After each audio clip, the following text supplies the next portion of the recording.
이철이의 이쑤시개.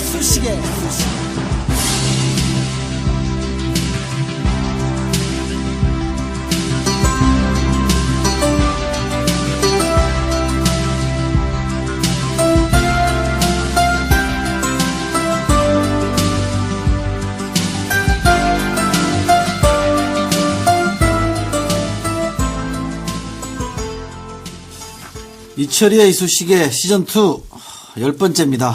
두 자리 숫자로 넘어갔는데요. 오늘은 김윤철 교수님, 네. 건강은 여전히 좋아하신 겁니까? 아니면 다시 또 아니 뭐 새로운 사람들을 많이 만나니까 신학기에는 네. 그러니까 이제 이 좀 버겁죠. 예. 몸이 이제 기몸살을 하는구나. 예. 운동을 해야 되는데 네. 감기 때문에 힘들고. 못 하고 있습니다. 감기 때문에 힘들죠. 네. 감기는 안 들으셨어요? 감기는 이제 들을 것 같아요. 이제. 그럴 것 같아? 네. 요새 감기 유행이야. 내가 감기 좀 걸려가지고. 목감기 걸려가지고. 갑자기 끼어드는 목소리는 제가 좀 이따 말씀드리고.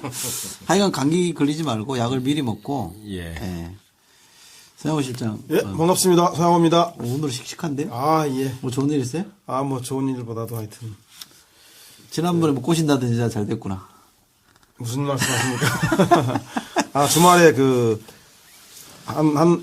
이태원의 블루스퀘어에서 오페라의 유령을 봤습니다. 아주 누구랑 봤어요? 재밌었습니다. 아, 누구랑 봤냐고? 잘 아는 후배하고 같이 봤습니다. 남자, 여자. 아, 남자입니다. 자, 조사한다 나와. 웃는 거 봐. 아니, 그 오페라 유령을 남자끼리 보기도 해요? 아, 그럼요. 이렇게 좀 사은품을 받은 거라서 빨리 넘어가시죠. 그래요? 예.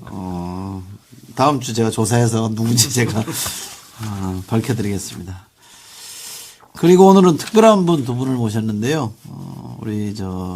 제가 어디 가면 이렇게 좀, 본인은 전혀 모르실 텐데 이렇게 소개합니다. 미래 국방부 장관. 제가 염원하는 민간인 출신 국방부 장관 1호입니다, 1호. 제가 볼 때.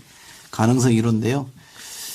김종대입니다. 김종대. 김종배가 아니고요. 김종대입니다. 디펜스 21 플러스 편집장 오셨습니다. 어서 오십시오. 안녕하세요. 처음 뵙겠습니다. 예. 아니, 반갑습니다. 저는 참여정부 때 제가 모시고 있었던 선배님이십니다. 아, 그래? 예. 같이 있었어요? 아, 부서는 틀리고 NSC에 계셨죠? 아니, NSC 그 옆에 국방보좌관실. 국방보좌관실에 계셨고. 아, 진짜 청와대 계셨어요? 아니, 뭐야. 이 양반들. 인사수석실 있었고, 달랐어요? 정무수석실, 시민사회수석실 있었는데. 어서 봤다 싶었는데. 아, 그러셨구나. 예. 저는 몇 번 모셔서 우리 내부 공부 모임에서 예. 북한 얘기도 듣고 그랬습니다. 아, 그러시구나. 그야말로 진짜 자타가 공인하는 국방 전문가, 안보 전문가. 제가 얼마 전에 연구 프로젝트 하나 할 때 저 굉장히 많이 참조를 했습니다. 뭐 인터뷰 하신 내용에서부터 노무현 정부 주는 시절에 달았죠? 국방정책. 아니 그거는 이제 제가 이제 연구 설계를 할 때 그거는 논문을 쓰는 게 아니라 주 안 달아도 돼요? 네, 그건 뭐 논문 그게 아니고 논문이 오늘 아니고. 공식적인 양해를 구해. 나중에 그래 뒤탈이 없어. 아이 그러니까요. 책이 아니라 인터뷰를 아, 예. 아니, 저는 다 퍼주니까 제 블로그 오십시오. 무료로 다 뿌렸습니다. 저는. 근데 기껏도 인용하면서 김종배 이렇게 인용하는 거 아니야? 그리고 오늘은 아주 특별한 손님이 오셨는데요. 우리 프레시안의 박인규 대표님이십니다. 어서 오십시오. 예, 안녕하십니까.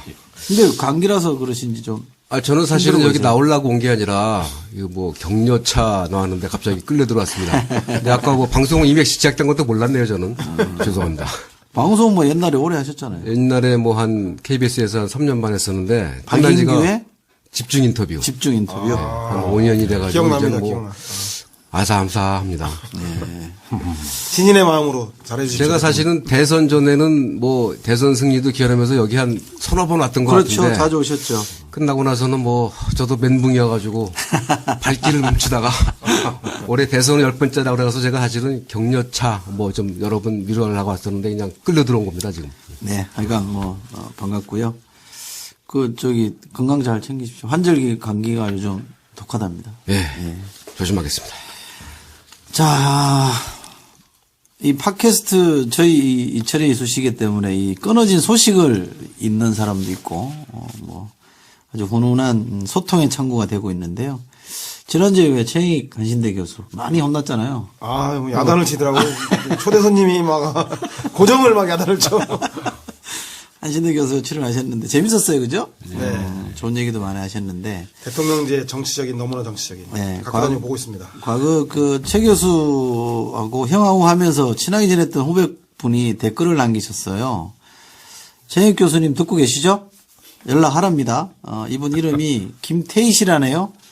연락 꼭 하셔서 오래간만에 회포를 푸시고요. 지난 일주일 전에는 재즈리 77이라는 분이 아마 이제 여기 77 이렇게 쓰시면 77년생 이렇게 되나요? 어떻게 되나요? 77학번 내지는 그죠? 이러는 거죠. 분이 대선 결과에서 실망해 최근까지도 멘붕이었는데 상대방을 제압하는 제 목소리가 그리워서 이쑤시개를 처음부터 듣고 있다라고 댓글을 남기셨습니다. 이게 꼭 그런 것만 뽑아서 소개를 해. 아니 이게 칭찬인지 아닌지 난 잘 모르겠어요. 남들이 보면 다 칭찬이지 그게 무슨 형 칭찬이에요. 그런가요? 아니, 50대 후반이시라 그러니까 아마 77학번이신 것 그러신 것 같아요. 예. 저희보다 한참 선배님이시군요.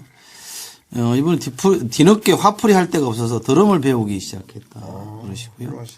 아직도 가슴이 먹먹하다고 호소하시는데 우리 대표님이랑 비슷하신 것 같아요. 이분은. 그렇습니다. 저는 먹먹한 게 아니라 깝깝합니다. 그래도 벌써 시간이 한참 지났잖아요. 5년 금방 갑니다. 자, 그러면서 이분이 프레시안 가입 문의를 해오셨는데요. 제가 꼭 말씀을 드립니다만, 프레시안 가입은 프레시안이라는 제호 오른쪽 하단에 프레시안 후원이라는 게 있습니다. 이 배너를 누르시면 됩니다. 많이 좀 도와주시고요. 오늘은 지난 12일부터 오늘까지 한 주 동안 프레시안을 후원해 주시기로 한 분이 21분인데요. 오늘은 특별히 우리 박인규 대표님께서 한 분 한 분 이름을 거명하시면서 고마움을 표시하겠습니다. 대표님 예. 읽어주시죠. 프레시안 애청자 여러분 고맙습니다. 제가 그 프레시앙이란 걸 시작한 지가 2007년 12월인데 아직도 좀 몇 가지 어렵네요. 근데 여러분들이 도와주시는 덕택에 프레시안이 잘 나가고 있습니다. 계속 도와주시기 부탁드리겠습니다. 그 21분 이름을 제가 한 분 한 분 좀 불러드리도록 하겠습니다. 고연희님, 구민회님, 권강주님, 김군보님, 김성미님, 김양준님, 김은경님, 김이연님, 김종민님, 계속 김김 그러니까 좀 헷갈리네요.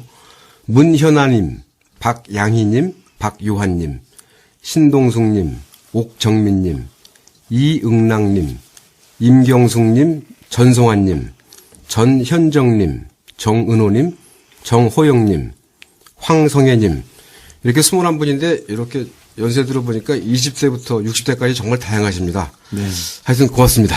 고맙습니다. 감사합니다.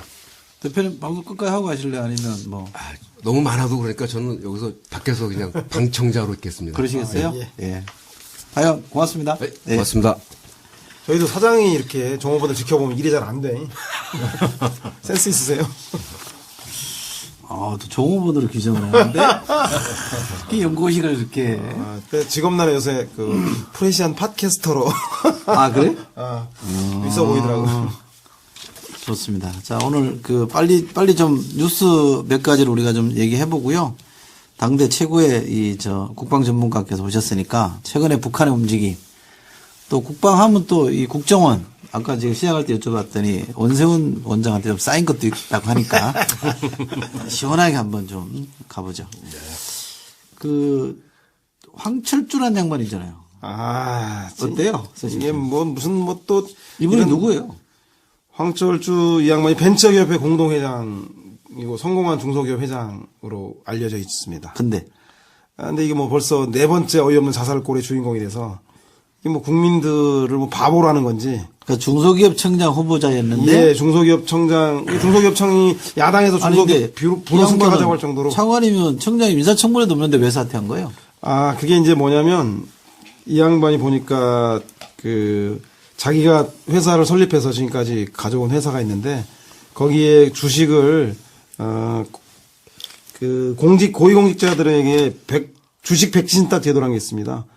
재산 공개 대상이 되는 고위공무원 또는 금융위원회 소속 4급 이상 공무원의 경우 본인 및 가족 등 이해관계자 전체가 보유한 주식이 3천만 원을 초과할 경우 이를 모두 매각하거나 금융기관에 백지 신탁해야 하는 제도이며 신탁받은 금융기관은 이를 60일 이내에 매각해야 한다. 이런 규정이 있는데 이 규정을 지키지 못해서 그러니까 주식을 팔아야 된다는 걸 몰라서 이분은 주식 팔면 회사가 공중 분해된다고 해서 중소기업 청장직을 다시 후보직을 사임한 건가요? 반려한 거라 그러나 사퇴한 건가? 그래서 보면 뭐 이게 무슨 뭐 프로 축구 리그에서 이게 뚝방 축구 동네 축구만도 못하는 이런 참 어이없는 플레이가 계속 나오는데 당신이 참 어이없게 설명한다. 좀 쉽게 설명을 좀 해라. 아니 아까 뭐 왜 사퇴한겨? 주식이 아까우니까 이제 이 사람이 몰랐던 거지. 아니 이게 벤처에서 하다가 공원 벤치에 앉을까봐 그냥. 아니 그러니까 이 청장을 하려면 주식을 갖고 있으면 안 되는데 3천만 원 이상의 주식은 백지 신탁을 하던가 아니면 매각을 해야 되는데 이 사람이 그걸 몰랐던 거죠. 근데 이게 문제는 이 청와대 아니 그러니까 지금 회사를 팔아야 된다는 거 아니야? 회사에 주식을 팔아야 되는 거냐? 회사 그러니까 그 회사를 거죠. 넘기는 예, 거랑 예, 똑같은 거 아니야? 예. 그러니까 그것 때문에 싫어서 그냥 사퇴해버렸다 이거 아니야? 그렇죠. 근데 문제는 뭐 이렇게 뭐냐면 얘기를 해? 근데 이게 박통과 그 아이들이 청와대 아이들이 고지를 잘못한 문제인지 아니 당신도 저 소실도 과거에 인사수석실에 있었잖아요. 예. 근데 이런 거 알려주지 않아요? 당연히 알려주죠 이거는. 근데 왜 이렇게 본인의 됐어요? 거치와 관련된 중요한 재산상의 손실에 대한 문제이기 때문에 반드시 알려줘요. 근데 이건 안 알려준 거야? 아니면 알려줬는데 이 사람이 못 알아들은 거예요? 그러니까 그 고지의 의무를 소홀히 한 건지 아니면 이 양반이 그 난독증이나 뭐 이해력이 떨어지는 사람이 그걸 둘 수도 중에 있고 하나인데 뭐 저 중소기업 청장 그래도 내가 그까입니다. 뭐 이것까지 한번 이제 보여주고. 한번 보여주고 이제 그럴 수도 있는 거죠. 그렇게 깊은 뜻이. 아니, 원래 비즈니스맨들은 깊어요 속이. 아니 그럼 국민들은 뭐야? 그럼 이 사람은 앞으로 사업할 때 잘 되겠네? 그건 모를 일이죠 이제. 아니 박 대통령의 신임이 한번 확인됐으니까 예. 그럴 수도 있죠. 재산도 지키고 백도 과시하고 아니 본인은 그렇게 위상을 높였을 아까 설렁한 농담이 이번에 이걸로 반가이가 됐어. 아니 벤치 사업까지 확장을 하려고. 벌써 이게 오, 박근혜 그건 얘기 되는데? 그건 뭐 충분히 일리가 있죠. 자기 위상을 높였기 때문에. 근데 이런 어이없는 자살골이 벌써 네 번째인데. 근데 이게 지금 그러니까 누구 책임이야? 그러니까요. 이게 이 사람이 이해력이 떨어진 아니면 저런 사심을 가지고 자기 사업에 활용하기 위해서 이용한 건지 이 개인의 황철주 이 사람의 개인의 문제인지 아니면 인사 담당자인 청와대와 그 담당자들의 그러니까 청와대 인사수석실 경험에 견줘봤을 때는 어때요? 누구 있을 책임? 수 없는 일이죠. 청와대의 100% 잘못이죠. 있을 수 없기는 뭐 있을 수 없어. 가끔 과거에 있었긴 전효석 건 때 예. 실수해가지고 망가졌잖아. 저희도 한번 그런 적이 있는데 이거 벌써 네 번째. 이게 작은 건이잖아. 그때는 큰 건이었어. 정말. 아니 이게 무슨 이게 뭐 김용준 국무총리 후보자, 김종훈 미래창조과학부 장관 후보자, 그리고 이 최대석 이화여대 교수직 인수위원 사퇴. 그리고 벌써 네 번째 아닙니까 이게 어이없는 말도 안 되는 사태가. 이게 제가 보기엔 뭐 박통께서 이게 애들 군기를 잘못 잡았던가 아니면 뭐 이게 무슨 의도된 게 아니고 이렇게 국민을 뭘로 보고 진짜. 그러니까 당신은 지금 자꾸 이제 박통이나 그쪽에 책임을 몰고 싶은 거 아니야? 어? 지난번에 그 교수님이 그러지 말라 그랬는데 아무튼 이거는 인사권자의 잘못이죠. 충분히 사전에 고지하고 확인하고 상의했어야 하는데. 좋은데 좋다 그래. 좋으면 예를 들면 황철주라는 양반이 얘기를 해줬는데도 못 알아들었다 그러면 이 사람이 사퇴하는 게 맞아요. 그걸 해결되는데 만약에 규정이 그럼에도 불구하고 인사 담당자가 제대로 노티스를 못해서 이렇게 됐다. 그러면 그 담당자는 옷 벗어야 되는 거 아니에요? 당연히 그래야 되죠. 청와대는 되게 그렇게 하지 않아요? 그럼요. 그럼 이게 문책 인사가 있겠네요? 최근에 그 박 대통령께서 보여준 그 소신 있는 행보를 보면 과연 있을까 싶기도 하고. 그래? 네. 이거 없이 넘어간다? 네 번 자살골인데 한 번도 그런 책임 묻지 않았잖아요, 지금까지. 아니, 다른 분들은 검증의 문제였지만, 이거는 기본적인 검증도 아니고 검증 이전에 규정이 이러이러합니다는 안 알려준 거 아니야? 뭐, 그나물에 그 밥이고 도친 개친인데, 아무튼 간에 이거는 뭐 결정적인 인사 담당자의 실수라고 볼 수 있겠습니다. 그래요? 예. 그렇죠. 그러면 저는 당연히 문책 인사가 있어야 될 것 같은데, 물론 뭐 담당 실무자 하나 뭐 어떻게 하는 게 중요한 건 아니지만, 그래도 지금 뭐 소득 2만 불이 넘는 나라에서 무슨 아프리카 정치만 책임 정치하는 게 아니라 우간다도 아니고 말이야. 행정도 책임 행정을 해야죠. 이건 신상필벌의 원칙에 의해서 잘못한 사람은 징계하고. 이전 정부 때도 좀 그런 경우가 있었나요? 그러면 저희는 더 심했죠, 도덕적으로. 하고, 예. 음주운전만 해도 아니 그 그거 말고 전속되면 그러니까 이제 어떤 인사를 발탁했을 때 네. 이제 이런 좀 해프닝들이 일어나고 이래서 도의적인 밀착되고. 사퇴를 많이 했죠. 도의적인 사퇴. 그러니까 행정관들도 책임지고 사퇴한 적이 있어요? 비서관이나 행정관이? 행정관급은 사실 아니고 전현숙 저 헌정소장권 났을 때 아무도 책임 안 졌잖아. 행정관급은 아니고 비서관급들이 이유 없이 이렇게 그 일신상의 이유로 그 부처로 복귀하는 경우는 대부분 경질성입니다. 근데 그 사람이 그 인격이나 이 사회적 이상 때문에 밝히지 못할 정치권에서 간 사람들. 정치권에 간 사람도 그 당시 해당 사항이 문제가 됐을 때는 바로 인사조치를 하지 않지만 이미 내용적으로 경질이 되어서 옷을 벗은 사례가 아주 비일비재하죠. 그러니까 내 말은 그 비유를 해보자 이거. 지금이 박근혜 대통령 시절이 아니고 노무현 대통령 시절에 이런 일이 벌어졌어요. 가정컨대 그럼 이 실무자가 옷 벗어요 안 벗어요? 일단 조중동이 가만히 놔두지 않죠. 잘근잘근 3대까지 들쳐서 씹은 다음에 다시는 이 그 삼청동 부근에 발도 못 붙이게 바로 보내버리죠. 본인 못 견디고. 당연히 이거는 제가 인사 보기엔- 조치를 하고 싶어 하는 건 아니네. 조중동 때문에. 아니죠. 그리고 이런 거는 국민들을 위해서도 그 국가를 책임지는 그 자세로서 제가 보기엔 진짜 문제가 있는 자세죠. 국민을 바보로 하는 연구를 것도 해봐야 아니고. 될 것 같아요. 정부별 인사검증 시스템과 역량 또 그게 잘못됐을 때 이제 어떤 조치들이 취해졌는가 재밌는 주제가 또 될 것 같은데 그것도. 아니 이건 너무 그러니까 뭐라 그러더라. 그 그치기하면 쪽팔리는 얘기 아니야. 이게 좀. 그쪽을 누가 산다고 그뭐 쪽을 팔까? 아니 대통령이 하여튼 충분히 인사 담당자나 인사 시스템에 의해서 하는 게 아니라 어서 뭐 주머니에서 딱 꺼내서 주니까 이게 오단가 보다 하고 진행하다 또 무리가 생기고 아니 그 쪽지를 그렇죠? 주면 그걸 가지고 이렇게 당사자한테 가서 규정이 이만저만 합니다. 혹시 200까지 요즘 안 쓰나 그거? 그 쓰는데 이제 그분께서 높으신 분이 어련히 알아서 하셨을까 전지전능하시니까 이제 그렇게 진행했겠죠. 미래 실무자들이야. 하여간 그쪽으로 자꾸 가고 싶네. 화나잖아요. 택시 탔더니 택시 아저씨가 욕을 내릴 때까지 나한테 욕을 하더라고. 진짜 이런 규정을 몰라서 이런 인사를 하는 게 코미디도 아니고 웃긴 놈들 아니냐고. 국민들이 이런 사람들 믿고 어떻게 나라를 막기 위해 이 북핵 문제를 해결하겠냐고 이놈들 하는 짓거리 보면 가당치 않은 놈이라고 택시 아저씨가 하여튼 저한테 막 여의도에서 택시 탔다는 이유만으로 니놈들이랑 니놈 다 똑같은 놈들이라고 하면서 막 아이고야 진짜. 거기서 또 북핵 문제가 나옵니까, 그래? 저도 예전에 여의도에서 택시 탔다가 북핵 그때 처음 실험하고 막 이랬을 때요. 그래서 북핵을 저기 뭐 많이 만들어야 된다는 거예요, 택시 기사분이. 그래서 제가 그럼 위험한 말씀하시냐고 했더니 택시 내리든 저기 세우더니 내리라고 그래갖고 한번 진짜 내림을 당한 적이 있어요. 그래서 이게 자주 국방해야 한다. 자위 예. 핵 이런 얘기 많이 하시죠 어른들이. 거기다 우리 편집장님한테 여쭤봐야 될 것 같습니다. 그 얘기 좀 해봅시다. 예, 조금 이따 하고요. 약간 맛만 보이면 우리 김병관 국방부 장관 내정자의 후보자예요. 내정자. 내정자. 뭘 또 속여가지고 또 끝까지 하여간 뭔가를 이렇게 주식 남기시고 갔는데. 지난번에 그 박영준인가 뒤 봐준다는 그 회사 뭐 이런 김방부 내용 알아요? 잘 모르고요. 관심 끈질게 올라서. 근데 뭐 또 터졌다 그러면 이제 정말 이제 좀 정말 뭐 이게 결단을 하든지 뭐 조치를 누가 취해야지. 결단해야 돼요? 아니 자신이 결단하고 저 대통령이 이제 결단해야죠. 할 것 같아, 안 할 것 같아? 안 할 것 같아. 일관된 스타일. 둘 다 안 할 것 같아. 안 해? 그 얘기도 제가 조금 이따 아주 정확히 말씀드릴게요. 예, 그건 저한테 확인하셔야 돼요. 김병관? 예. 그럼 지금 얘기하셔야지. 아니, 그, 맨 마지막 질문에 있더라고요. 장관이 돼야 되냐고 생각하시냐고. 이거 맨 끝에 있잖아요, 질문도 여기. 있어요, 거기? 예. 우리랑 뭐 우리 다른 우리 그런 프로그램 수들 안 해요. 그렇습니까? 지금 예. 하시면 돼, 지금. 아니, 그런데 전 김명관 후보자가 장관 돼야 된다고 생각합니다. 왜요? 아니, 뭡니까. 이렇게 많이 얻어맞으신 분이 없어요.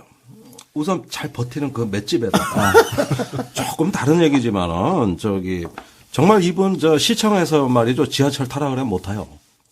자기 주민등록번호 몰라요. 예? 아니 평생 그 고위장성 해보십시오. 그렇게 세상 물정 몰라요. 그러니까 주민등록번호 알겠지. 군번은 알겠죠, 군번.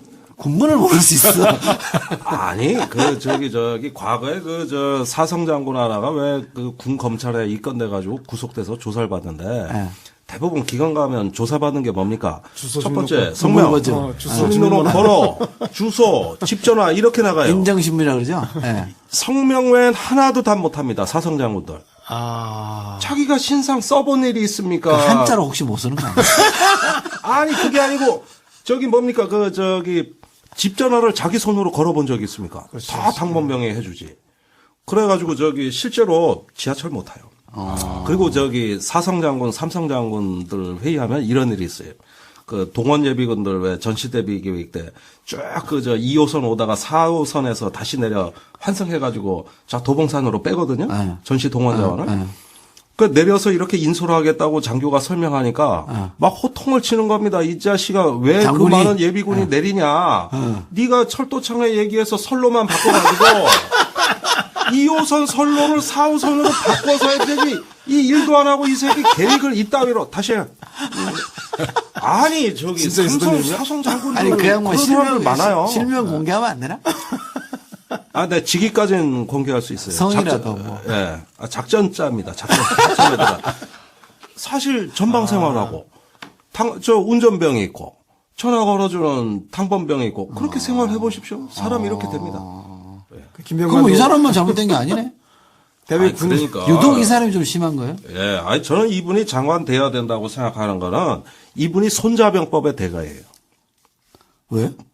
그걸 연구했죠. 손자병법의 대가인데 그걸로 강의도 많이 하고 36개? 그 중에서 부정승 전략. 나 이게 마음에 들어요. 그걸 체계화, 철학화 이렇게 해가지고 오히려 민주당에서 지금 북핵 문제 이런 거 생각해 보면 그동안 강성 장관들이 많았어요. MB 때. 예, 이분들 조금 너무 오버 많이 했거든요. 오늘날 남북 관계 이래 된 게 주로 그분들 책임인데 그거에 비해서는 좀 나아요. 그래. 와, 두둔하는 사람 또 듣고 이야기할 걸 그랬습니다. 그래서 해야 된다. 예. 아니 뭐 이렇게 또 안 내키는데? 36개에다가 무슨 맷집이 강해서 국방부 장관 시켜야 되고 아니 일리 있습니다. 지금 한반도 상황은 서방의 국제 정치하고는 이게 설명이 안 됩니다. 근데요, 제가 들은 얘기인데, 이게 이제 확인되지 않은 얘기는 그냥 물어보는 거예요. 이 양반이 한때는 33가지 의혹인가 있다 그랬는데 지금은 이제 더 됐겠죠? 대부분이 본인이 한 게 아니고 같이 사시는 분이 한 거라는 거예요. 그렇죠. 네. 그리고 이 양반이 국방 전문가라고 그러대요? 그거는 인정해줘야 된다 그러던데 맞아요? 그것도 아니에요? 아니 한미연합사 부사령관에다가 그걸로 제대했고 그다음에 육사 수석 입학, 수석 졸업 그다음에 군의 주요 작전의 직위 다 거쳤고 아니 그 이상 어떻게 전문가 있습니까? 근데 이거 수석 입학에 수석 졸업했어요? 네. 머리 좋은 사람이네? 아니 그러니까 근데 이게요, 어떻게 그걸 깜빡 잊었다고 그래? 주식 보유한 거를? 이런 얘기만 나오면 이 양반들이 아니 그랬네. 작전 기동을 잘 알아도 시청 앞에서 지하철 못 탄다니까요. 그런 개념이다. 바깥으로 나오면 완전히 이등병이 되는데 군인들의 이등병을 우습게 얘기하는 것 같아. 그러니까 비교하자면 그런데 전두환이처럼 되는데 그렇게 되는데 사실 군인들의 비애예요. 너무 세상 모른다는 거. 그러니까 이게 조국과 민족을 위해서 청춘을 바친 사람이 겪는 고통 아니야? 사회가 보상해줘야 되는 거 아니야? 그걸 제가 이 경쟁사 다른 팟캐스트 가서 얘기하는데 굉장히 좋아요. 수가 잘 나왔는데 제가 예비역 문제 갖고 1시간 떠들었습니다. 예. 아주 반응이 좋았어요. 그래요? 신금을 올리니까. 예. 우선 예비역들이 사회 나와가지고 집에 가면 군대에서 모시던 어떤 고약한 상관보다 마누라가 더 무서워요. 아들한테 게임하는 거 보면 재밌어 보이니 좀 가르쳐 달라고 하고 싶거든요. 아빠는 이런 것도 모르고 아들도 상대 안 해줘. 시내 나오면은 버스 타고 지하철 타기도 좀 난처하고 누구한테 물어보려니 쪽팔리고 참 예비역들 아주 사회 불안 요소입니다. 그래서 어떻게 해야 되고 집단으로 모아야 되나? 그래서 다 물론 저는 대안은 갖고 있지만은 또 너무 길어지니까요. 이거 아니 근데 전체적인 주제죠. 김동관은 같은 업종에 계신 분이라고 너무 두둔하는 거 아닙니까? 저는 이제 이 한반도 상황을 또 보고 판단을 해야지. 제가 어떻게 또 아니 진짜 농담이 아니라 정말로 진짜 김동관이 능력으로는 김동관이 아니고 김동관이 아니라 김병관. 김병관이 아니 그러니까 제가 국방 25년째예요. 네. 쭉 사람들의 언행을 보지 않습니까? 요전에 인사청문회 때 새누리당 의원이 김병관 후보가 2년 전에 쓴 동아일보 칼럼을 시비를 거는데 김병관 후보가 뭐라고 썼냐면 북한을 수치심을 느끼게 해서 구석으로 몰아넣으면 안 된다. 이건 전략이 아니다. 그러니까 새누리당 의원이 아직도 이 생각이냐고 호통을 치는 겁니다. 막 조여 붙이더라고요. 이게 제가 보니까 마치 어떤 당신 민주당 성향 아니냐 이래 공격을 하는데 사실은 전 그럴 거라고 짐작했어요. 말하자면 전략 통찰력 이런 걸 가지고 좀 고민을 해본 사람들이 저런 현상들이 나옵니다. 그래서 이런 현상은 지금 의혹 때문에 안 보여요. 그 사람의 어떤 또 다른 면 이런 걸 저는 보죠. 그렇다면은 지금 이 정국에서 우리가 좀 활용할 여지는 없을까? 소통이 되는 건 없을까? 이것도 봐야지. 지금 주식 문제 이거 몇 가지 뭡니까? 무기중개업체 이것 때문에 그냥 다 뭉개진 거 아닙니까? 사실 저는 좀 안타깝더라고요. 해주자. 능력은 높이 사야 한다 이런 뜻이네요. 저는 능력은 인정해주고, 이 위기를 좀 합리적이고, 이렇게 좀 유연하게 관리만 지난번 해준다면. 최영익 교수님에 이어서 아니 근데 그렇게 저도 뭐 그런 입장이었는데 또 지금 의혹이 있다 그러니까 자신감이 없으시죠? 참 까도 양파야 씨발. 지난주까지도 제가 방송 나가서 그런 아니, 얘기를 그렇게 했었는데 멀쩡한 사람이 왜 저기 핸드폰 고리는 이상하게 하고 아니 이상한 그거 거 아니야? 좋아해서 뭐 끼고 다닐 수도 있는 거죠 뭐 그거. 아니, 그거 잘했다고는 얘기 안 해요, 저는. 예. 이 사회 나와서 그럼 생활은 제대로 했느냐? 부적이었구나 부적. 예. 그건 잘못한 건 잘못한 거예요. 지하철 근데 길 잃어버리지 않게 해달라는 부적. 그리고 국방장관은 다 해줘요. 관계 없어요. 지하철 뭐. 그러니까 어쨌든 해주자. 저는 이제 이만침 두들겨 팼으니 앞으로 국방장관 되면 똑바로 할지. 예, 이제 이런 것도 좀 보고 판단했어야 합니다. 사실. 능력을 좀 보자. 오늘 좀 코드에 안 맞는. 아니요, 저도 제가 지난주에 이제 박근혜 대통령의 인사 문제 이제 자꾸 뭐 안 된다, 뭐 한다. 얼마 전에 그 공정거래위원장까지 포함해서 뭐 안 된다, 뭐 한다 하지 사람은 안 말고. 되겠더라. 하여간 뭐 해봐라. 그리고 진짜 잘하는지 좀 보자. 뭐 이렇게 좀 전략을 짜야 되는 게 아닌가. 그러니까 그게 박근혜 정부나 대통령하고 아니, 근데 겨루는 법인 것 같아요. 그게. 국방 25년 하셨다 그러니까 그래도 장군들이 뭐 지하철 타는 줄은 몰라도 애국심은 남다를 거 아니에요. 최소한. 그렇죠. 그죠? 그러면 자기 때문에 이렇게 나라가 시끄럽고 여야 관계 경색되면 사퇴해 주는 게 애국심 아니에요? 거꾸로 생각하죠. 까꾸로? 거꾸로 다니 아니, 자기를 임명해준 대통령이 자기 말고 대안이 없다는데 내가 뭐 아니 뭐 대한민국 국방장관이 뭐 달랑 후보가 대상이 한 명밖에 없어요? 아니, 이 정부는 그렇게 해요. 없어? 예, 한 사람한테 올인합니다. 이 사람도 그만두면 어떻게 대안 해요? 없어요. 어머. 그럼 처음부터 다시 해야 돼요. 그렇지. 다시 하면 되지 뭐. 아니, 그러니까. 뭐 장관 없어도 잘 돌아가던데. 지금 인기 좋은 장관이 계시죠. 그래서 잘 돌아가는데 이분은 한번 인정을 받았다 그러면은 군인은 자기 마음대로 사퇴하는 게 아니다. 이런 군인 정신이 있단 말입니다. 이제 명이 이 떨어져야지만. 마음대로 그만둬. 군인은 사표란 말을 못 쓰게 돼 있어요. 사의를 표명한다 그러지 법적으로 군인은 사표를 못 냅니다. 항명. 그거 항명입니다. 그거. 이게 군 생활의 독특한 조직 문화예요. 그거를 깨고 총칼 들고 나서 구태타 한 놈들은 군인 아니고 그건 뭐 어디 별나라에서 온 놈들이요? 정치군인이라는 군인 아니야? 정치군인. 그 정치군인. 군인들은 박정희는 군인 분명히 아니었어? 키운 사조직 멤버들 해가지고 사병들이고. 아 그래? 예. 여기는 그건 아니에요. 공병이야 그럼? 나 미치겠네 오늘.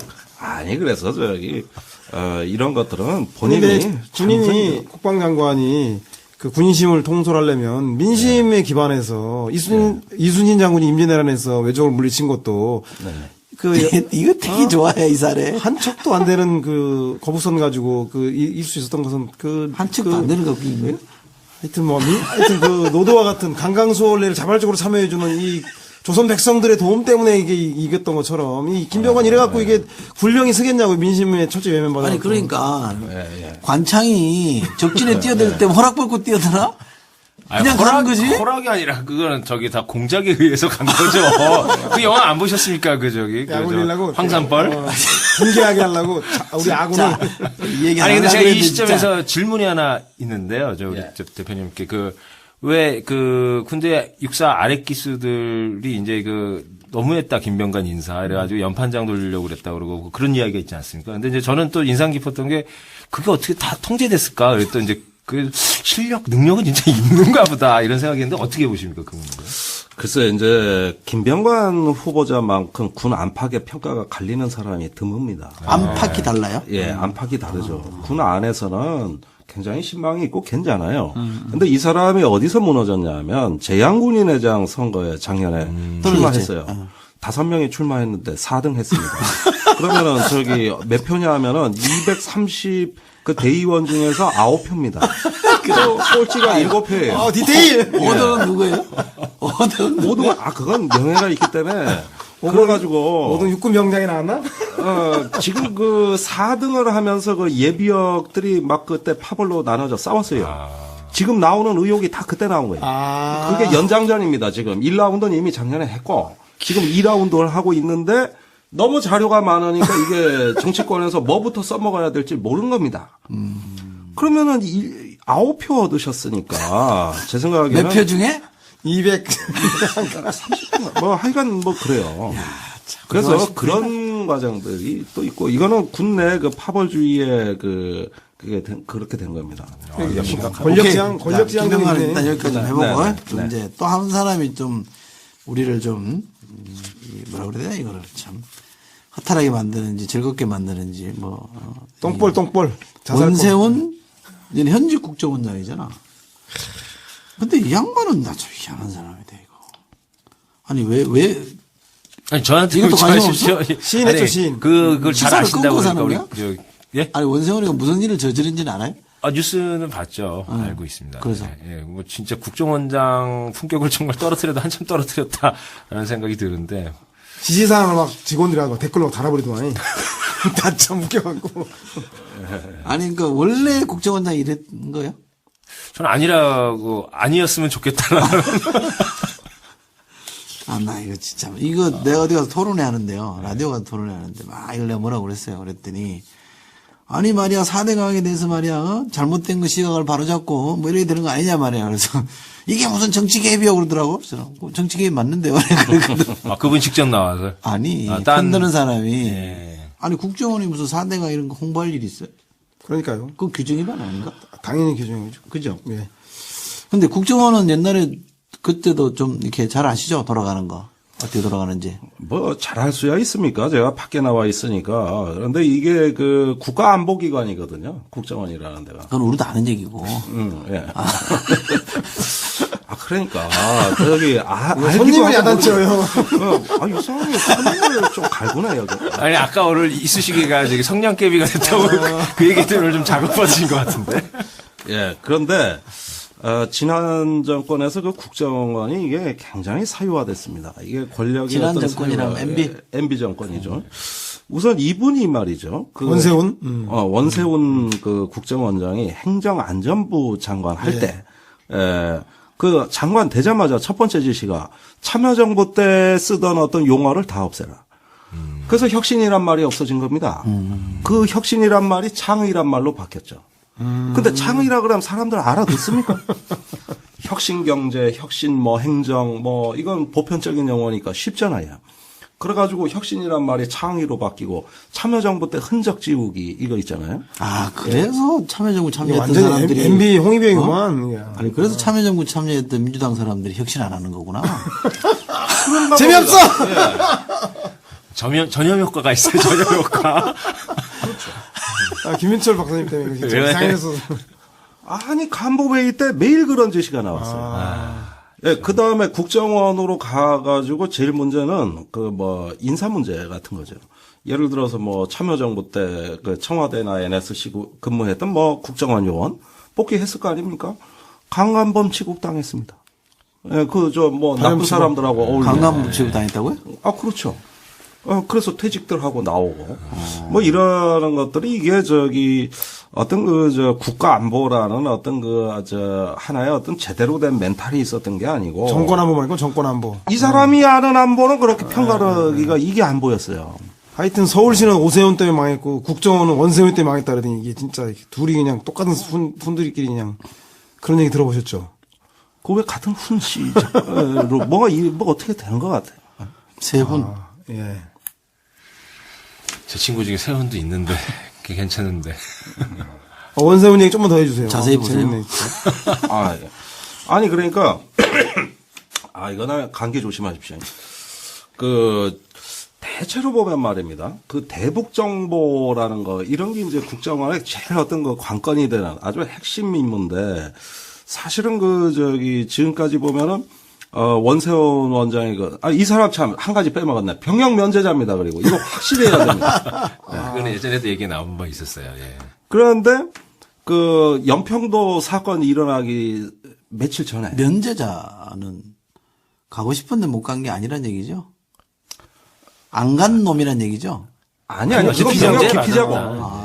요것은 이제 안 간 놈은 질병 아니다. 면제자. 예. 그러니까. 법적으로는 예, 참여정부의 가끔 면제자들은 수형 면제자가 많고. 징역. 수형, 수형 면제자. 빵잡이. 예.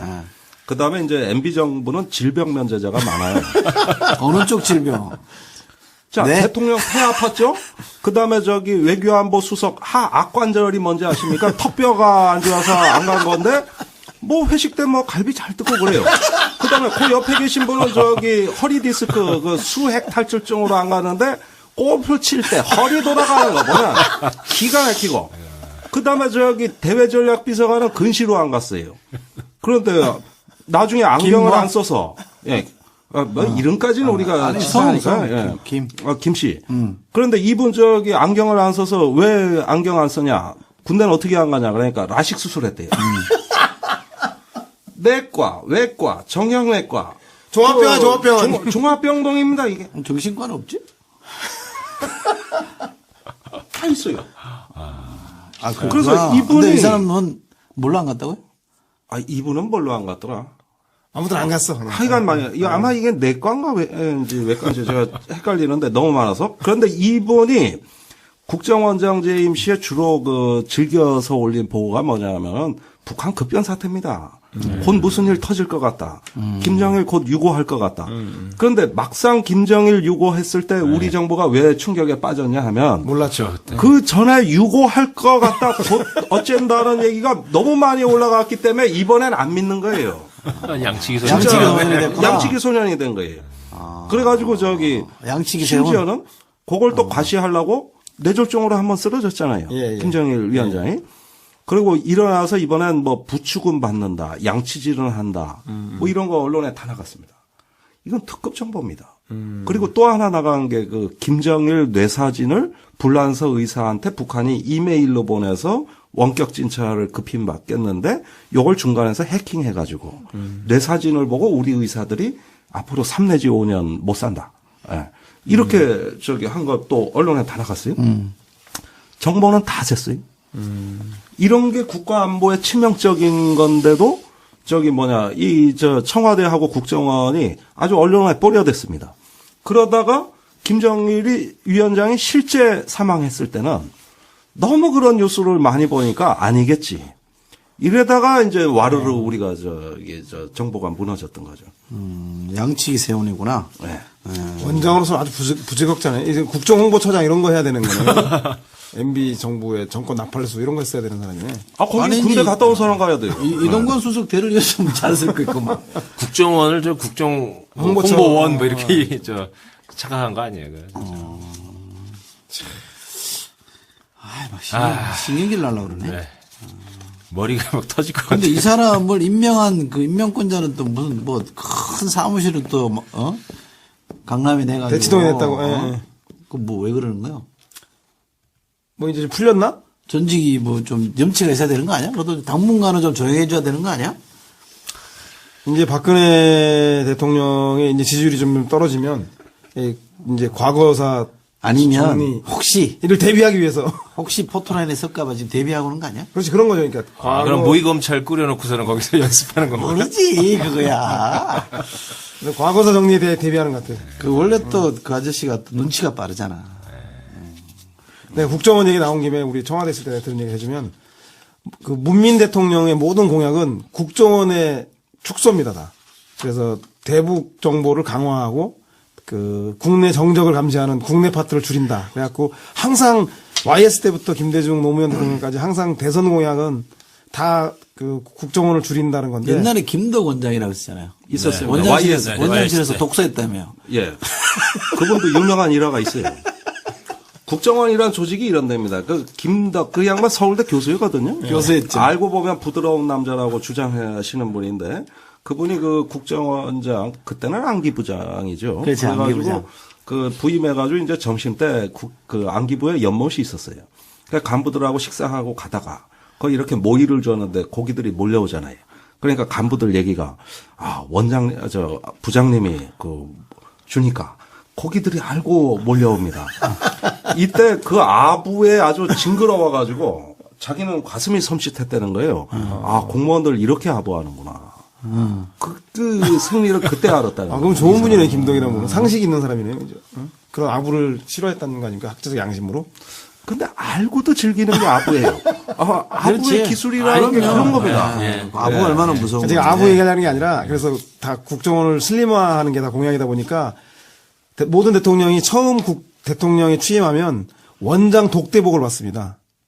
그때 한 방에 이 국정원장이 눈에 쏙 들어야 돼. 그래서 주로 준비하는 게 평소에 야당이거나 대통령이 아닐 때 못 듣는 대북 정보, 따끈따끈한. 두 번째가 정적에 대한 보고. 자기의 경쟁자겠죠. 세 번째가 측근에 대한 보고. 아무도 얘기해주지 않는, 나 신복, 이 정말 나 자식보다도 믿는 놈. 그러니까 이들은 이 세 가지 보고를 해서 대통령 입이 쩍쩍 벌어지게 해주면 그 국정원은 그대로 유지가 됐다고 합니다. 그러니까 그 미국 같은 경우에는 케네디 시절에 그는 이제 CIA는 아니고 FBI였지만 FBI는 자기 자신에 대한 보고도 했던 거 아니에요? 케네디 자신에 대한. 케네디에 대해서. 네. 위협하는 거죠. 그러니까 너 아니, 파일 나가. 후보라고 이 사람이 에드가 후보. 에드가 후보가 FBI 국장을 40몇 년이고 50몇 년 했어요. 처음 만들어서 뭐 현직에서 죽을 때까지 죽었어요. 한 겁니다. 네. 이따가 죽었어요. 영화도 있습니다, 그것도. 아무도 못 건드렸다는 거 아니에요. 근데 이 후보에 대한 평전 비슷한 거를 누가 번역한 줄 알아요?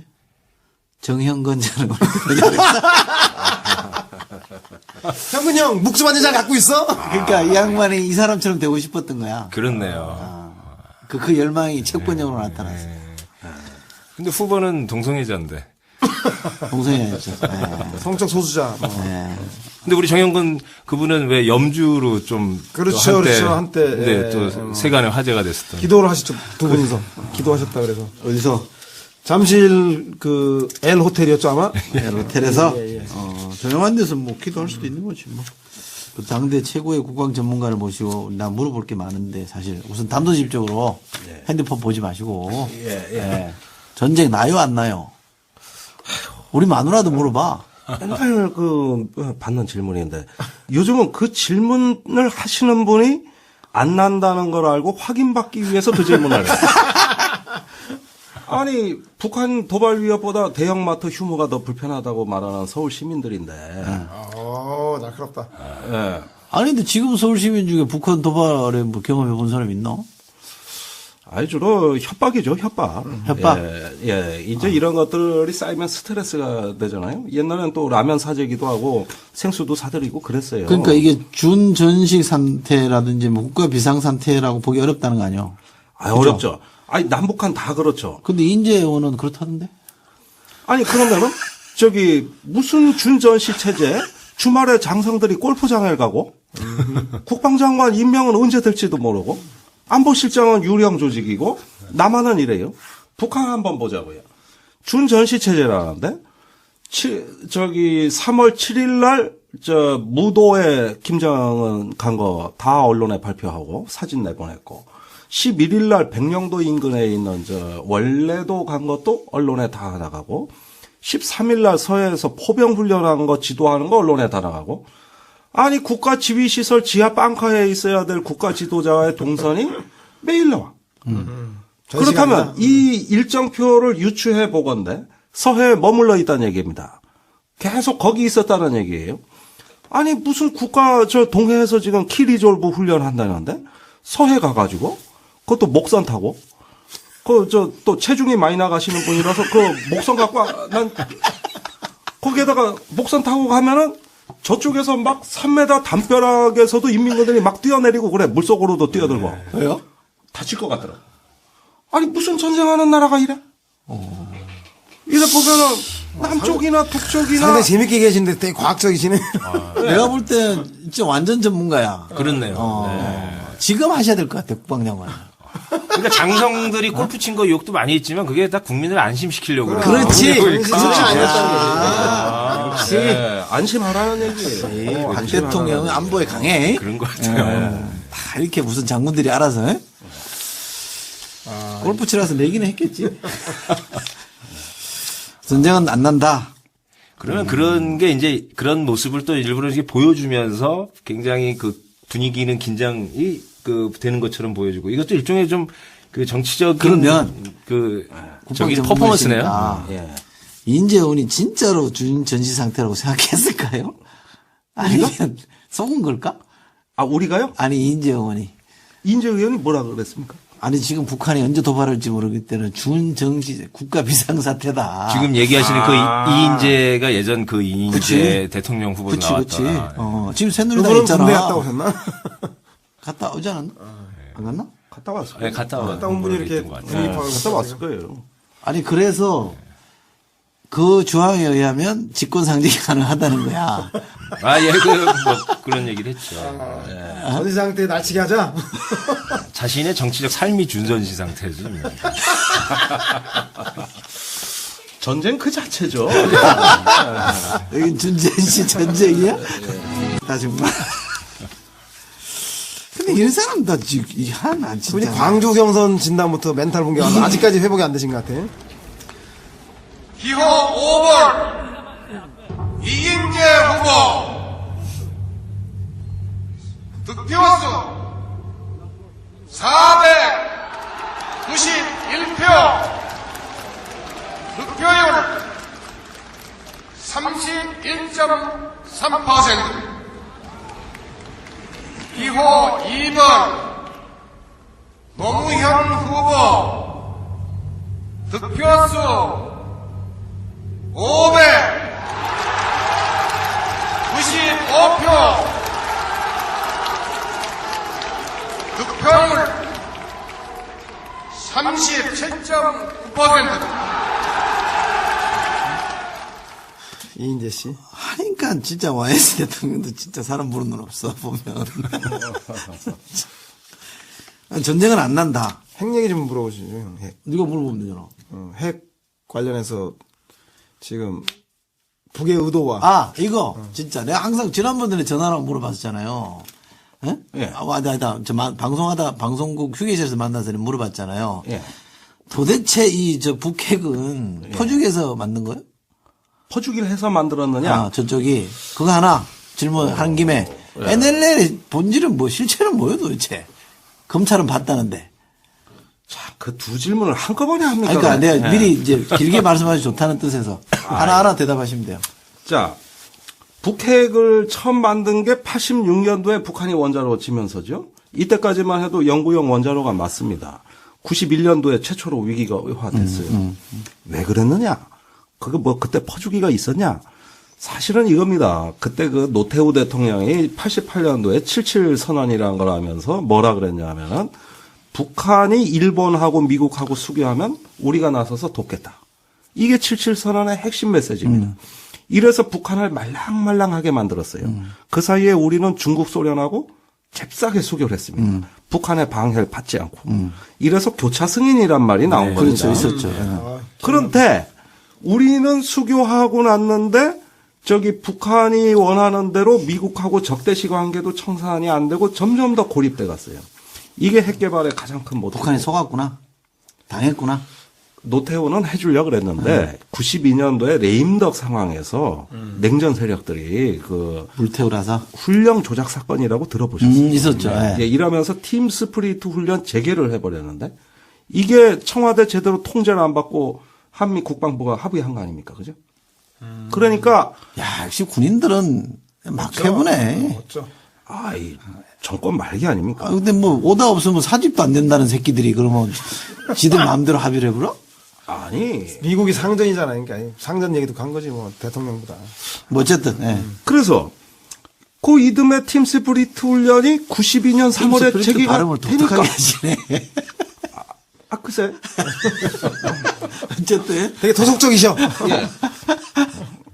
뭔 얘기 하려고 그래? 교차선까지 나왔고 이제 팀 스프리트 훈련에. TS. 그게 92년 3월에 재개가 되니까 예. 즉시 북한이 NPT 탈퇴했어요. 예. 그게 94년 핵위기 불바다 위기의 본질입니다. 자, 이렇게 해가지고 핵 개발 마구마구 간 거 아닙니까? 그죠? 그러다가 김대중 노무현 정부 10년 때는 특히 노무현 정부 때는 육자회담을 했어요. 예. 적어도 이 기간에는 플루토늄 제철이 땐 플루토늄이 동결이 됐습니다.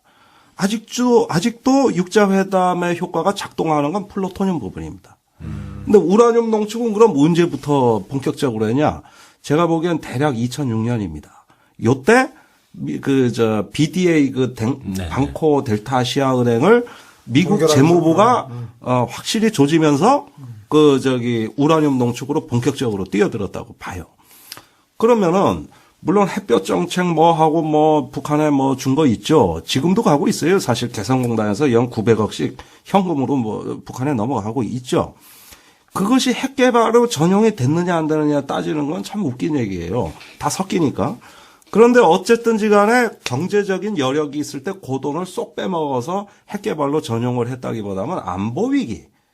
주로 이 어떤 국제 정세에 북한의 고립감이 극심했을 때 이때가 주로 핵을 개발하고 자기네 어떤 억지력을 갖추는 이런 길로 치닫는 아주 가장 심각한 기간이었다고 봐야 되거든요. 북한 경제는 어려웠다 좋았다 그럽니다. 그러면은 돈 있으면 만들고 돈 없으면 그럼 안 만든답니까? 그건 안보 문제예요. 본질이 안보 문제입니다. 그런데 이거를 마치 경제적인 이런 우리 어떤 대북 지원 협력 문제하고 같은 연장선에 놓는 거는 이건 논리적 비약입니다. 예. 안보 대 안보의 교환으로만 이 문제는 풀립니다. 그러니까 여기서 이런 교훈이 나와요. 북한하고 경제 협력이 잘 되고 남북 관계가 개선돼도 그것이 북한의 안보를 괄목할 만하게 개선하지 않는 이상 핵 문제는 나빠질 수 있어요. 그게 교훈입니다. 이거 우리 진보가 많이 착각했던 게 바로 이점이에요. 남북 관계 좋아지면 핵 문제 저절로 풀린다. 안보 문제 해결된다. 이렇게 하면서 개성공단 만들고 하고 하는데 그거는 경제와 안보는 교환 안 됩니다.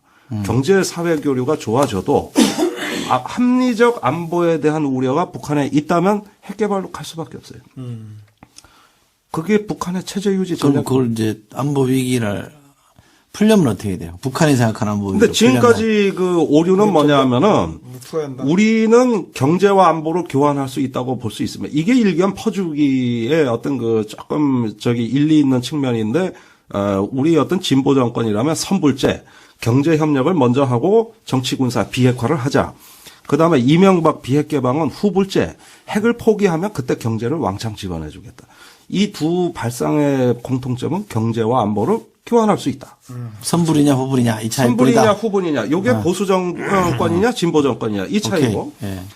안보와 안보를 교환하는 건 이게 본질입니다. 이게 핵 문제의 본질인데 적어도 이 점으로 다시 되돌아가야 됩니다. 그게 평화협정, 북미 관계 개선, 북한의 고립감 탈피, 이래서 어떤 생존에 대한 어떤 우려를 합리적으로 개선해 주는 거.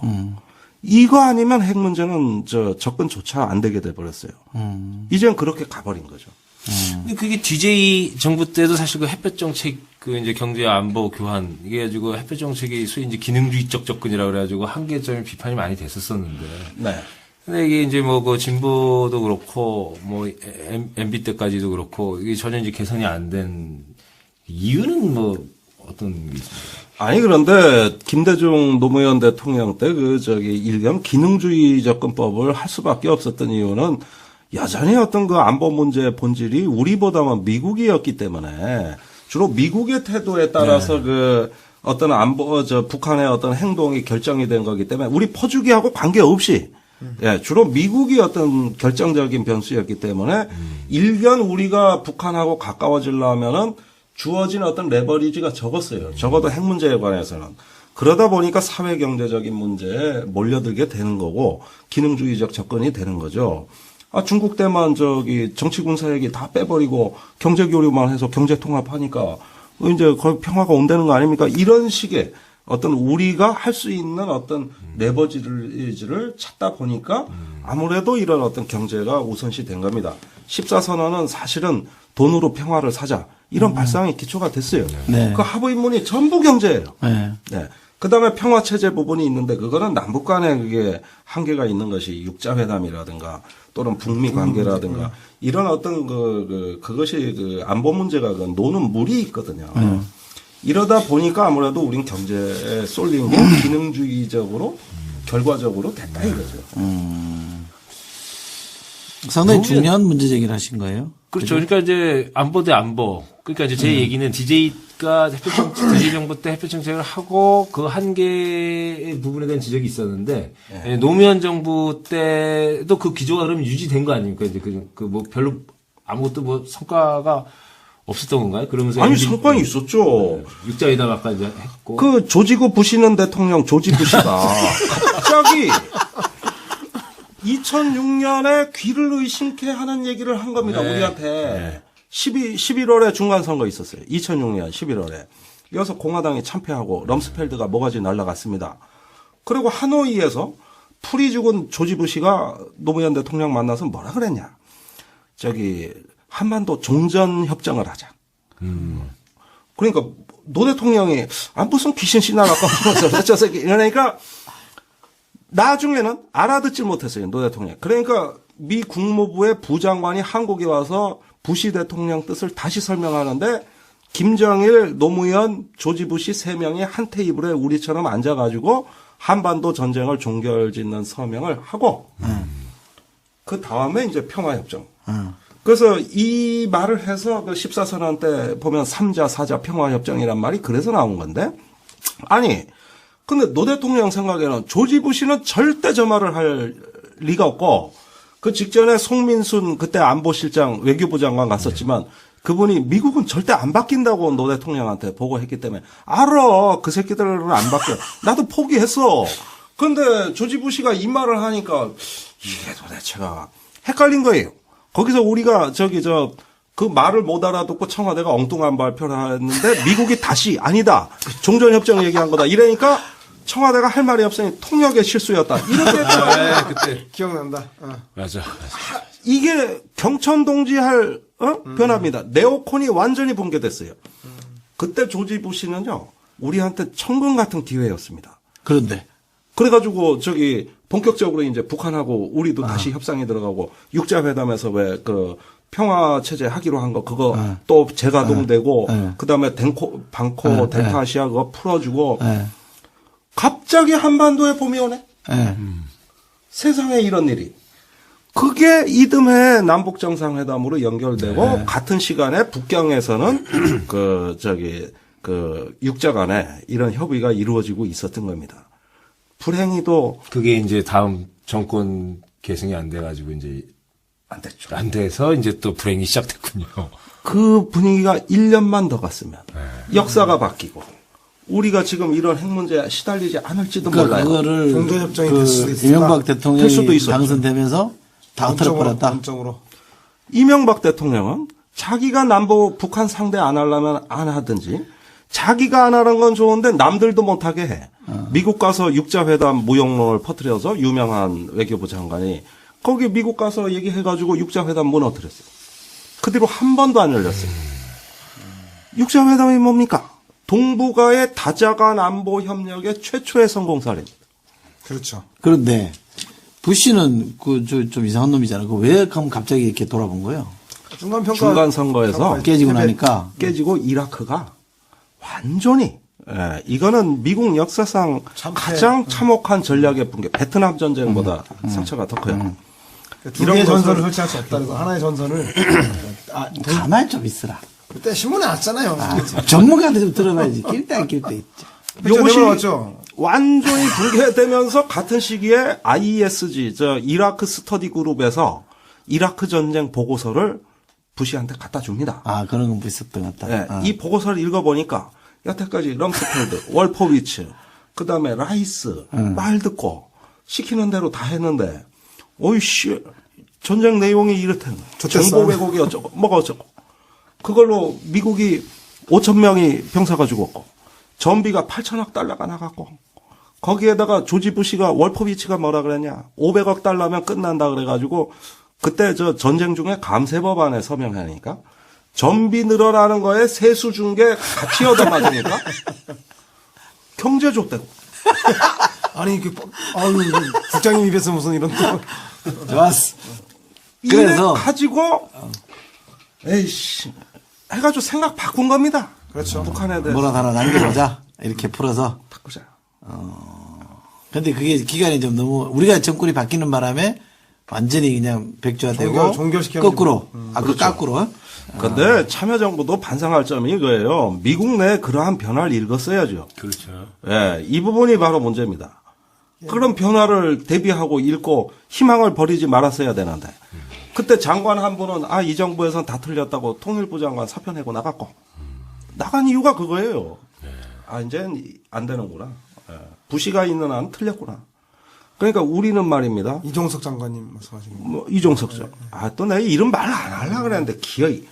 그러니까 우리가 지금 핵 문제로 이 정세가 지금 전쟁 전야다 뭐다 그러지만 왜 긍정과 낙관의 그 어떤 신념을 버려서는 안 되느냐. 그건 역사가 증명해 주기 때문입니다. 오케이. 과거에 더 심각했을 때도 그런 기회가 왔다. 아니 근데 나 진짜 오늘 내가 평소에 궁금했던 게 딱 이렇게 정리가 잘 되네. 그렇네요. 저도 그렇네요. 이게 이렇게 단편으로 되어 있던 것들이 이렇게 쫙 괴가 쫙 우리 엮어지고. 하나 더. 나도 정치 얘기라면 다른 사람이 이렇게 좀 이렇게 우리 명료하게 정리가 될까? 아니, 듣는 그러고 사람이? 계시다고 제가 뭐 이야기 듣죠. 형도 그런 데 나와. 제일 낫대 그래. 텔레비 나오는 사람 중에서. 너 질문 국장님 있어? 하나. 뭐 국장이요 또? 우리 편집국장님이시잖아요. 편집장이실 거? 편집장님. 그 뭐냐면 택시 아저씨들도 그러고 조선일보 보면 북한도 핵이는데 우리도 핵 좀 가져야 되는 거 아니냐 이런 거 막. 제가 아까 이야기했던 제 택시에서 내리라 그래서 좀. 그래서 우리 자위권 차원에서 우리도 핵 개발해야 성차가 한다. 그거 걸어. 옛날 박정희 대통령이 무궁화꽃이 피었습니다. 무슨 박사? 이희소 박사. 그래서 핵 개발하자. 그 또 지금 보수 언론에서 그런 얘기가 나오고. 개발이 되냐? 또 일각에서는 또 한겨레 신문이나 이런 진보 언론은 이게 뭔 소리냐. 그 핵은 핵대로 가면 한반도 작살난다. 평화체제 다자간 안보 그래서 강화해야 한다. 뭐 우리 쉽고 간명하게 좀 설명해 주신다면 어떤 게 한반도 안보를 위한 그 올바른 길입니까? 뭐 답을 알고 얘기하니까 당연히 나야 뭐 핵무장에 대해서는 뭐 그거 뭐 일고의 가치가 없다고 보는 사람인데 요전에 그레그 대사라고 아실 거예요. 네. 과거에 그 박정희 대통령 때 노태우 대통령 때 대사를 했어요. 이분이 그런 얘기를 하더라고요. 과거에 이제 처음에 뭐라고 했는데 앞에 얘기를 제가 못 듣고 중간부터 들은 거예요. 그러니까 독재 권위주의 정권에다가 핵까지 개발하죠. 그런데 그 미국이 손을 잡고 그때도 지지를 해줬죠. 그래서 난 처음에 북한 얘기하는 줄 알았어. 그렇지. 뭐 가끔 미국이 뭐 북한하고 뭐 바람도 피고 특사도 뭐 비밀리에 작년에 가고 그러는데 듣다 보니까 우리나라 얘기더라고. 박정희 대통령 때 얘기죠. 그러면 지금 북한이 권위주의 독재에다가 핵 개발하고 있는데 중국이 그렇게 북한을 감싸주는 걸 너무 욕하지 말라 이겁니다. 과거에 미국도 박정희 대통령한테 그런 식으로 했다는 거예요. 왜? 핵 막으려고. 그런데 지금 우리 그 핵무장이다 뭐 핵 옵션이 이제 가져버리면 이거 어떻게 됩니까? 그 북한에 대해서 그때 위신은 세울 수 있어요. 우리도 한 방이 있다. 이게 네 주먹이 더 세냐 내 주먹이 더 세냐 이 얘기 하자는 얘기거든요. 핵무장이. 그런데 우선 그 원자력 발전소 멈출 가능성이 큽니다. 우라늄 원료 안 줄 것이고. 그다음에 이제 국제적으로 NPT 탈퇴해야 되는데 유엔 안보리 제재에 들어갈 것이고. 이제 북한이 받는 제재가 우리 똑같이 들어옵니다. 지금 이만큼 먹고 사는 게 뭡니까? 우리가 그런 옵션 포기하고 국제 질서의 어떤 이미 그 혜택을 다 받고 있는 나라인데. 그런 것까지 이렇게 되면. 진짜로 개발하자 그러겠어요. 하는 소리지 뭐. 하는 소리예요. 그렇지. 안 된다는 거 뻔히 알아요. 그렇지. 그냥 하는 소리지 뭐. 근데 지금 이제 핵 개발 이런 거를 미국이 막으려고 그랬잖아요. 박정희 대통령이 시도하려고 그랬다. 그래서 막으려고 그랬잖아요. 근데 결국 이제 11.6이 났잖아. 그래서 여러 가지 미국 변수를 설명할 때 그런 게 약간씩 거론이 되잖아요. 지금 이제 저는 뭐 사주설 이런 거에 거기에 대해서 내가 뭐라고 그래서 이제 그런 정황들 때문에 박근혜 대통령이 미국을 좀 싫어한다는 해석을 누가 하대요? 아버지의 죽음의 원인을 찾아서 아니, 뭐 방에다가 저기 뭐 사진 붙여놓고 미국 성주기 붙여놓고 막 저기 뭐 저 다트를 할 수는 있겠죠. 아, 그래서 중국이 박근혜를 좋아하나 보다? 아, 미국. 아니 실제로 제가 듣기에는 본인 얘기는 아니니까 내가 잘 모르겠는데 해석하기를 스토리는 미국보다는 중국을 좋아한다는 해석이 있어요. 아니, 그 싫어하는 문제는 아니고 이제 그 정책 성향 자체는 뭐 그런 이제 그 자주국방론이라든지 뭐 이런 등에 대한 좀 있겠죠. 그 아버지 때부터 이제 갖고 있는. 아니 근데 아버지 저 11.6 전후 맥락에서 약간 그런 생각을 할 수도 있겠다. 아버지를 있어요. 결국은 그러니까 뭐더 가게 나갈 수 한 뭐 이제 더 나갈 수 있는 아, 팩트가 없으니까 말하기는 좀 그런데. 불구대천의 원수. 자, 그다음에 두 번째 질문. 네. NLL. 아, NLL. 요것만 정리해 주시면 이제 다 자, NLL 말이죠. 우리가 피로써 지켜왔던 선이라 그래요. 원래부터 우리 영해였다는 겁니다. 물론 뭐 보수 쪽에 계신 분들도 우리가 일방적으로 그은선이란 건 인정합니다. 다만 그걸 북한도 고마워했다. 그 뒤로 우리가 피로써 지켜왔다 그래요. 아니, 대한민국 전체가 전쟁터일 때도 서해에서는 아무 일 없었습니다. 한국전쟁 때도. 우리나라 서북도서에 총 한 방 쏜 적 없습니다. 99년에 제1연평해전이 일어나기 전까지는 북한의 민간배가 다 자유롭게 드나들었고 그렇게 경계선으로 우리가 관리하지도 않았어요. 뭘 피로써 지켜왔다 그러는데 그럼 지키지 않았으면 무슨 문제가 있고 지켰다면 뭘 지켰다는 것이냐. 아니 그런 적이 없죠. 근데 제1연평해전이 99년에 발생한 뒤로는 문제가 달라졌어요. 물론 이것도 민주당의 아주 뼈아픈 실책입니다. 이거는 민주당이 그걸 경계선으로 주장한 당사자입니다.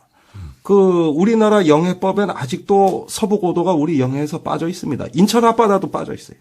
태안반도가 끝이에요. 박정희 대통령이 만들었어요. 그때 우리가 그걸 영해로 뭐 얘기 좀 하니까 미국에서 바로 압력이 들어왔습니다. 그게 키신저가 보낸 그 메모랜덤. 거기에 뭐라고 돼 있습니까? 그 경계선은 저기 정찰선이다. 군이 정찰하는. 여기에는 저기 국제법적으로 공해.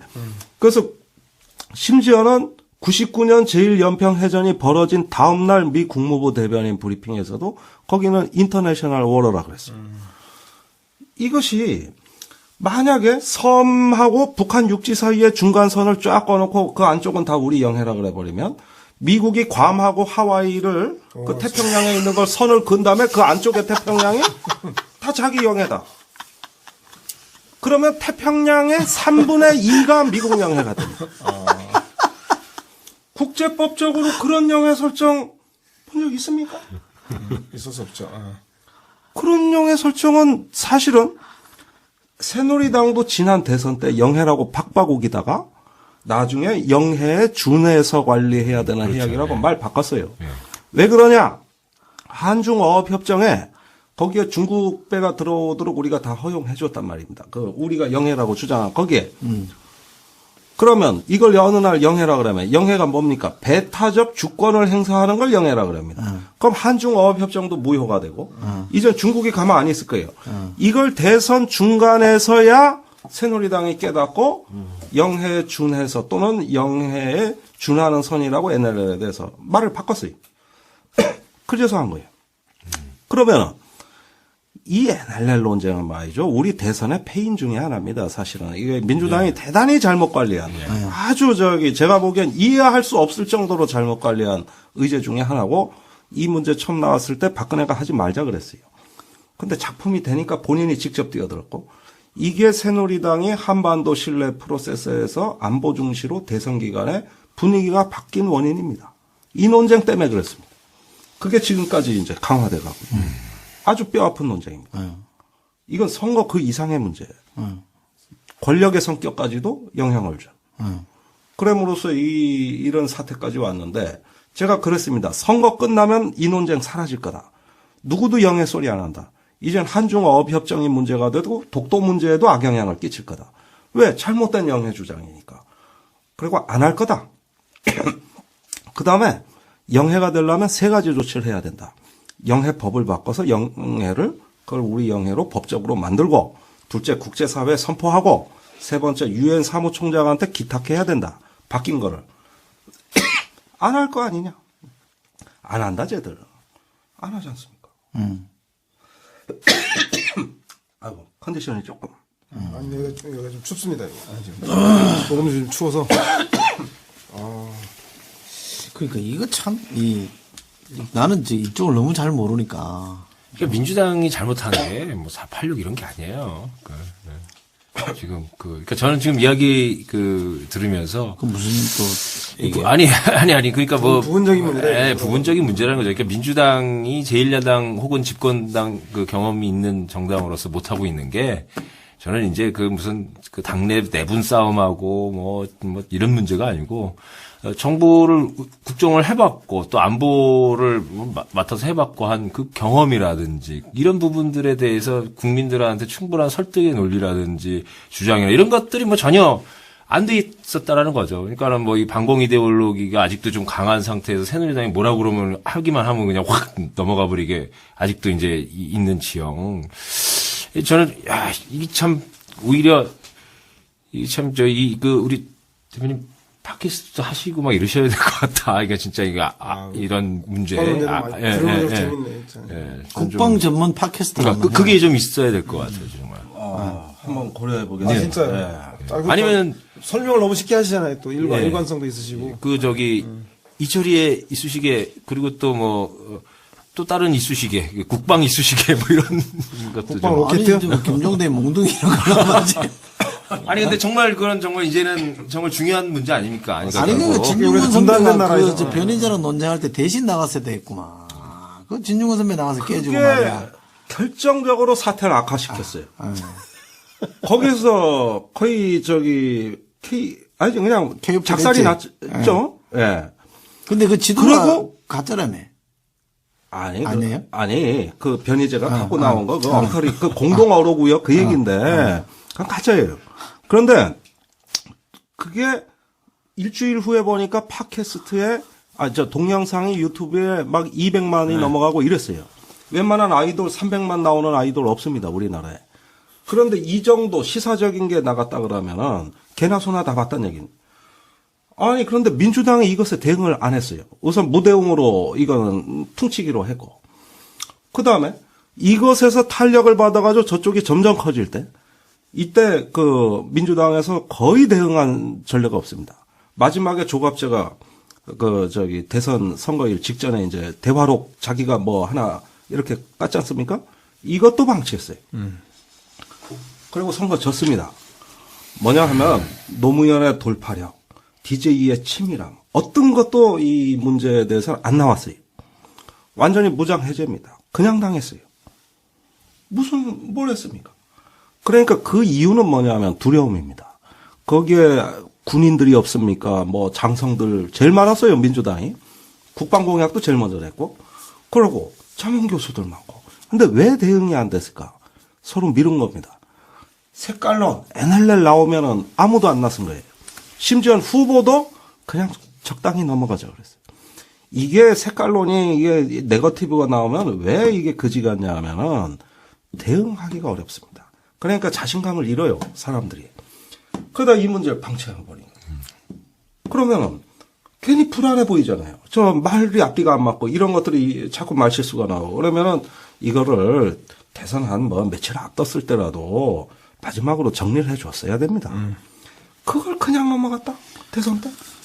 민주당한테 너무 많은 걸 기대하시는 거야. 거기에 해군의 무공 수훈자가 2명이나 와 있었는데. 사성자가. 누구예요? 그 해군 참모총장진의 송모제도. 그분은 연평해전 때 무공 수훈자 아닙니까? 그냥 나가서 기자회견 한번 하면 돼요. 나 목숨 걸고 NLL 지켰는데 앞으로 문재인 후보하고 지키겠다. 그 다음에 이상한 영해 논란이니 뭐니 다 이거 안보에 지혜로운 거 아니다. 이거 안보를 오히려 해친다. 나와서 기자회견하고, 자료 만들어 버리고 이렇게 해야지. 이제 그때 좀 청취자 자문 좀 안 해주셨어요? 했어요. 안 들었어요? 해줬는데? 안 통해요. 그래요? 안 통합니다. 안 통하다가, 그거는 얘기가 길은데, 근데 그 부분은 처음부터 잘못 꼬이는 방향으로 가기 시작한 게 문재인 캠프에서 남북 장관급 회담의 내용을 몰랐습니다. 그래서 계속 말실수가 나왔어요. 그게 공동 어로구역 문제입니다. 이 공동 어로구역이 어떻게 얘기됐는지 내용을 몰랐어요. 문캠프에서. 황당한 일 아닙니까? 집권 세력이 모르고 새누리당은 알고 있고.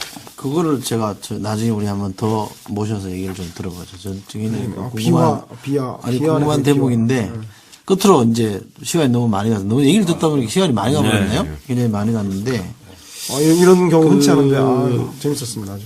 하나만 그냥 편하게 그 유령 조직의 실장이라 하시는 김장수 전 국방장관은 실력 있어요? 본인 실력도 뭐 없는 건 아니지만 주로 보좌관들이 뛰어났어요. YS가 대답 절묘하게 하시네. 본인 실력이지 뭐 그럼. 참모 잘 쓰는 것도 본인 실력이지. 참모 잘 쓴 것도 능력이에요. 그러니까요. 그다음에 설득력이 좋아요, 이 사람. 말을 잘해요? 굉장히 설득력이 있어요. 굉장히 청빈하다면서요? 그렇죠. 뭐 재산도 얼마 없고. 이 양반은 청문회 하면 점수 따는 양반이에요. 꽃꽃장수는 맞아? 꽃꽃장수 뭐 그 악수한 거 그 얘기거든요. 남북 정상회담 때. 군인 원래 그런데 그 뒤에 또 한 달 후에 평양 가서 김일철 인민무력부장하고 그 장관급 회담했잖아요. 제가 이분하고 얘기를 하면서 항상 느끼는 건 뭐냐면 평양에 2번 갔다 왔다는 게 다른 장군들하고 다른 느낌이 거기서 오는 겁니다. 비교적 유연해요. 내가 보기에는 그 경험 때문에요. 갔다 와보면 그때 인민무력부장 만났고 그때 실무대표로 간 게 정승조 지금 합참의장이고 저쪽에 김영철입니다. 천안함 배우라고 지목된 그 사람입니다. 그러니까 꼭 이게 미국에 안 갔다 온 놈이 미국 갔다 온 사람하고 싸움 이기는 것처럼. 아니 근데 제가 사실 뭐 미안해, 아주 가까운 그 김장수, 김병관 그런 분들의 육사 선배이신 뭐 아는 어른이 계셔서 여쭤봤어요. 그분도 이제 꽤 뭐 중요한 직책을 맡으셨던 분이었는데 했더니 김병관은 잘 모르겠고 김장수는 좀 아끼던 후배고 능력이 있었지 뭐 이렇게 이야기를 하시더라고요. 근데 하여간 뭐 그 좋은 평가를 하는 그 군인이었구나 김장수 유령 씨. 아니 뭐 우리 저 김종 대 편집장께서 잘 정리를 해주신 것 같아요. 제가 그 말은 두고두고 모르는 것 같아요. 네. 자, 좀 부족한데요. 부족한 거는 저희가 다음 기회에 조만간 모셔서 다시 한번 제가 좀 뭐 6.25 특집이나 뭐 그럴 때 한번 모셔다가 얘기를 듣는 걸로 하고요. 더 많은 재밌는 얘기가 있을 것 같습니다. 아니 자매 팟캐스트를 해가지고 저기 런칭을 아예 런칭을 해요. 런칭을. 출연료 안 준다고 또 말로 또 이렇게. 아니야, 될 거예요. 우리는 우리가 할 수 있는 우선 좀 해보고. 한 번 더 조만간 한번 모시는 그러니까 거죠. 조만간 모셔서 얘기를 좀 충분히 듣는 기회를 갖도록 하고요. 오늘 명분 정말 소식 재밌었고요. 정말 감사합니다. 유익했고. 네, 고맙습니다. 제가 이게 뭐라 그러지? 이게 눈이 떠진다 그러나요? 예.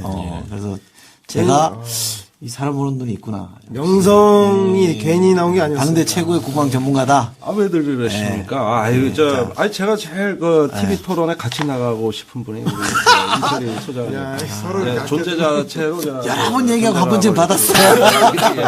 또 우리 또 같이 청와대 동지도 계시고. 우리 또. 있는지도 몰랐다 그러니까 아까는. 아니, 내가 이제 얘기 나누다 보니까 생각이 나더라고요. 예, 처음에는 내가. 예, 어제 유명하신 분이고 예, 저는 미간 말찍이 근데 있어요. 내가 이렇게 해보니까 팟캐스트 묶이고 막 딱이에요. 예, 일관성 있으시고 아주 사례 풍부하시고 이 친구 나가면 우리 잠시 여기 좀 고정으로 좀 합시다. 아 좋은 우선. 생각. 예. 예. 제가 잘하실 것 같아요. 경쟁사에 이미 고정 패널이기 때문에. 괜찮습니다. 경쟁사 없어요. 아, 예. 제가 무슨 일신상의 이유로 퀄리티가 좀 다르기 때문에 쉬어야 되거든요. 예, 알겠습니다. 네. 자, 여기까지 하고요. 네. 두 분 고생하셨고. 예. 고맙습니다. 여기까지 감사합니다. 하겠습니다. 감사합니다.